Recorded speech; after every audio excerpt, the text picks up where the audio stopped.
संभाजीनगरमध्ये एकनाथ शिंदे फडणवीसांनी एकाच हॉटेलमध्ये असताना सुद्धा मुक्कामाला असताना सुद्धा भेट घेणं टाळलेलं आहे आणि त्यामुळे दोन्ही नेत्यांमध्ये दुरावा असल्याच्या चर्चा आता सुरू झालेल्या आहेत आणि एकंदरीत आपण बघितलं तर दुराव्याच्या चर्चेनंतर शिंदेंच्या शिवसेनेकडून दोन्ही नेत्यांची भेट का झाली नाही यावर स्पष्टीकरण देण्यात आलंय, तर विरोधकांनी मात्र भाजप आणि शिवसेनेवर या मुद्द्यावरून जोरदार टीका केली आहे. बघूया. अहंकार तर रावणासारखा अहंकार होता, रावणाची लंका जळून खाक झाली. कोणी काही म्हटलं तरी चिंता करू नका. कोणी हे म्हणालं असेल की तुमची लंका जाळून टाकतो वगैरे, आपण लंकेत राहतच नाही. तो एका हॉटेलमध्ये राहून एकमेकांशी भेटायचं सुद्धा नाही किंवा भेटले सुद्धा नाही, हे दोघातील आताच्या घडीला काय संवाद आहे हे दर्शवितात. मागील काही दिवसांपासून शिवसेना आणि भाजपात वादाची ठिणगी पडली आहे आणि त्यामुळेच मुख्यमंत्री देवेंद्र फडणवीस आणि एकनाथ शिंदेंमध्ये दुरावा असल्याची चर्चा राजकीय वर्तुळात सुरू झाली आहे. निवडणुकीची रणधुमाळी सुरू असल्यानं संभाजीनगरात देवेंद्र फडणवीस आणि एकनाथ शिंदे एकाच हॉटेलमध्ये मुक्कामाला होते. मात्र तरीही दोन्ही नेत्यांमध्ये भेट झाली नसल्यानं वेगवेगळे तर्कवितर्क लावले जात आहेत. मला वाटलंच की आता दिवसभराकरता तुम्हाला एक खाद्य मिळालेलं आहे. असं आहे, मी रात्री उशिरा आलो आणि मी त्यांच्यापेक्षा लवकर चाललो आहे, कारण मी माहिती घेतली त्यांची सभा माझ्या 1 तास नंतर आहे. त्यामुळे भेट झाली नाही. उद्या होईल, त्याला काय. म्हणजे शेवटी आम्ही दोघेही आता प्रचारात पूर्णपणे मग्न आहोत. फोनवर तर आमचं बोलणं रोजच होतं.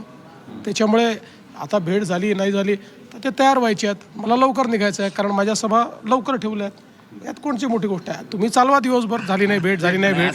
रात्री तुम्ही एकत्र हॉटेलमध्ये होते, काही संवाद झाला, भेट झाली? नाही, मी अगोदर आलो होतो आणि मुख्यमंत्री महोदय नंतर आले होते आणि इथं एकत्र पैठणमध्ये सभा होत्या. आता त्याच्यामध्ये फोनवर आमची चर्चा होत असते. त्यामुळे निवडणूक आयोगावर चर्चा तर रोज चालू असते आमची. रात्री 12 वाजता एकनाथ शिंदे हॉटेलमध्ये आले. त्यांच्यानंतर 12:40 मुख्यमंत्री फडणवीस हॉटेलमध्ये पोहोचले. एकनाथ शिंदे हॉटेलच्या दुसऱ्या मजल्यावर मुक्कामाला होते, तर मुख्यमंत्री देवेंद्र फडणवीस तिसऱ्या मजल्यावर मुक्कामाला होते.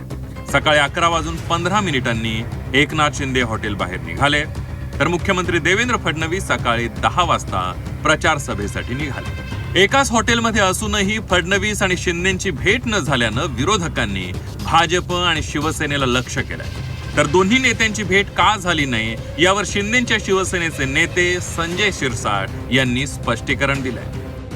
सभाही एकाच ठिकाणी त्यांच्या आज होत आहेत, एकाच वेळेस होत आहेत. 5, 10, 15 मिनिटाचा फरक आहे फक्त. परंतु एका हॉटेलमध्ये राहून एकमेकांशी भेटायचं सुद्धा नाही किंवा भेटले सुद्धा नाही, हे दोघातील आताच्या घडीला काय संवाद आहे हे दर्शवितात. त्याच्यावरती मला असं वाटतं मी काही जास्त बोलावं असं मला वाटत नाही. नगरपालिकेच्या या निवडणुकीमध्ये भारतीय जनता पार्टीचे नेते मुख्यमंत्री देवेंद्र फडणवीस साहेब असतील, एकनाथ शिंदे साहेब असतील, हे वेगवेगळ्या ठिकाणी आपल्या सभा धडाक्यात त्यांच्या सुरू आहेत. मग अशा वेळेला एकत्रित येणं याला आम्ही जास्त महत्त्व देत नाही. आता रात्री ते या हॉटेलमध्ये आले. 8-8 सभा, 10-10 सभा हे नेते लोक घेतात आणि आल्याबरोबर थोडासा रेस्ट पाहिजे आणि आपण सकाळी भेटूया अशा भावनेतून फक्त त्यांची भेट झालेली नाही. काही दिवसांपूर्वी पालघरच्या डहाणूतल्या प्रचार सभेतून एकनाथ शिंदेने केलेल्या टीकेला मुख्यमंत्री देवेंद्र फडणवीस यांनी प्रत्युत्तर दिलं होतं. एकनाथ शिंदे आणि फडणवीसांमधल्या या वार पलटवारानंतर दोन्ही पक्षातला संघर्ष समोर आल्याचं पाहायला मिळालं होतं. डहाणूमध्ये आपण सगळेजण एकत्र आलेला आहात. एका अधिकारशाहीच्या विरोधामध्ये एकत्र आलेला आहात. अहंकाराच्या विरोधामध्ये एकत्र आलेला आहात. अहंकार तर रावणासारखा अहंकार होता, रावणाची लंका जळून खाक झाली अहंकारामुळे. आणि तुम्हाला 2 तारखेला तेच काम करायचं आहे, तेच काम करायचं आहे. कोणी काही म्हटलं तरी चिंता करू नका. कोणी हे म्हणालं असेल की तुमची लंका जाळून टाकतो वगैरे, आपण लंकेत राहतच नाही. आपण तर रामाचे अनुयायी आहोत, रावणाचे आहोत का? बस. आणि तू तो भरतच आहे, रामाचा छोटा भाऊ. आता रामाच्या भावाची लंका असू शकते का? नाही. त्यामुळे अशा गोष्टी इलेक्शनमध्ये बोलाव्या लागतात, त्या मनावर घ्यायच्या नसतात. आपण जय श्रीरामवाले लोक आहोत. प्रभू श्रीरामांना मानणारा पक्ष आणि पक्षाचा उमेदवार भरत, अरे लंका तर हा पेटवणार आहे.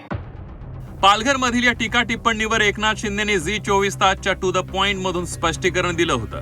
कार्यकर्त्यांसाठी कधी कधी अशी विधानं करावी लागतात. तसंच या वादानंतर मुख्यमंत्री देवेंद्र फडणवीसांसोबत चर्चा झाल्याचंही शिंदेंनी सांगितलं. तुमचं स्टेटमेंट आलं की अहंकाराची लंका जाळू, त्यानंतर मुख्यमंत्री म्हणतात की इथे आपण का लंकेत राहतो का, आपण तर रामाची माणसं आहोत आणि आपल्याकडे तर भरत आहे, असं त्यांचं विधान आहे माझ्याकडे. हा मग आमची चर्चा झाली दोघांची. तुमची बरं हां, या सगळ्या पार्श्वभूमीवर तुमची हे सगळं सुरू असताना तुमची मुख्यमंत्र्यांची चर्चा झाली का? हा बिलकुल चर्चा होते माझी. या सगळ्या विषयावर चर्चा झाली? हो चर्चा होते माझी, चर्चा झाली. कधी झाली शेवटची युतीबद्दल चर्चा झाली. शेवटची चर्चा कधी झाली या सगळ्या विषयांवरती?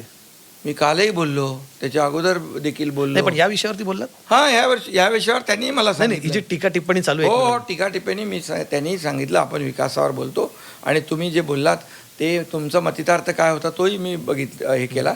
आणि कार्यकर्त्यांसमोर हे अशा गोष्टी कधी कधी बोलाव्या लागतात. अच्छा.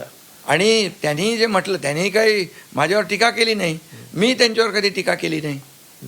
पण म्हणजे तुम्ही म्हणता ती फार महत्त्वाची गोष्ट माझ्यासाठी. म्हणजे या सगळ्या गेल्या पार्श्वभूमी, हे सगळे जे सुरे वादविवाद, ज्याला तुम्ही म्हणतात की वादविवाद नाही, ते निवडणुकीच्या काळातली स्टेटमेंट्स आहेत, पण तुमची त्या पार्श्वभूमीवरती मुख्यमंत्र्यांशी चर्चा झाली आहे? होते चर्चा माझी या विषयावर झाली? मी तुम्हाला हा विचारतो. काल बिलकुल चर्चा कालच झाली. आमच्यासाठी ब्रेकिंग न्यूज आहे. बरं झालीच ना माझी याच्यावर. हां. आणि मी जेव्हा बोलल्यानंतर तुम्ही त्याचा वेगळा अर्थ काढला. मी त्याच्यावर स्वतः त्याचं माझ्या मनातलं काय आहे, मी कुणाच्याबद्दल बोलले हे स्टेटमेंट दिलं. पण झाले गैरसमज दूर झाले? गैरसमजच नव्हते, तुम्हीच लोक करताय गैरसमज.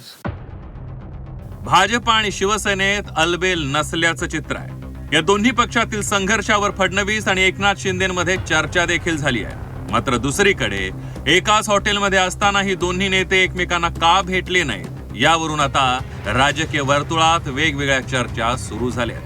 ब्युरो रिपोर्ट, झी24 तास.